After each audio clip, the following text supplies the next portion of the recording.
નમસ્કાર દર્શકો, the news times સમાચારમાં આપનું સ્વાગત છે। નર્મદા જિલ્લાના તિલકવાડા તાલુકામાં 77મા પ્રજાસત્તાક દિવસની ભવ્ય અને દેશભક્તિ ભરેલી ઉજવણી કરવામાં આવી હતી।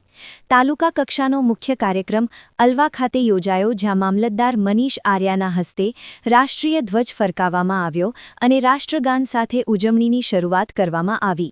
આ પ્રસંગે તાલુકામાં ઉત્કૃષ્ટ કામગીરી કરનાર કર્મચારીઓને પ્રશસ્તિપત્ર આપી સન્માનિત કરવામાં આવ્યા હતા।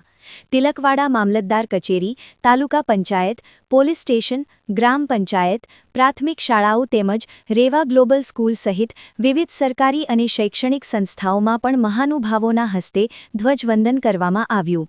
વહેલી સવારથી જ શાળાના વિદ્યાર્થીઓ દેશભક્તિ વેશભૂષામાં રેલીઓ કાઢતા સમગ્ર નગર દેશપ્રેમના રંગે રંગાયું હતું।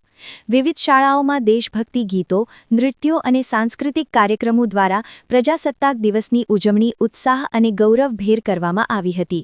આ અંગે ધર્મગુરુ અર્ચના દીદીએ મીડિયા સાથે વાત કરી હતી।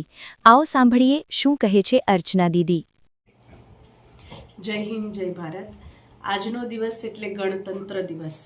આપણો દેશ જેણે આઝાદી પછી એક એવું ઉદાહરણ પૂરું પાડ્યું કે ના માત્ર આઝાદ થયા, પરંતુ કાયદામાં અને નિયમમાં રહીને આગળનું ભવિષ્ય નક્કી કરવાનો એક નિર્ણય લીધો।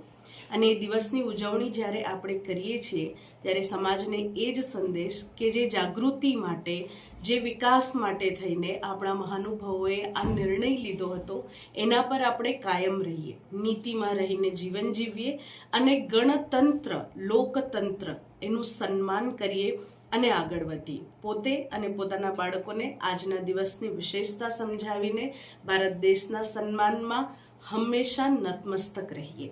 જય હિન્દ।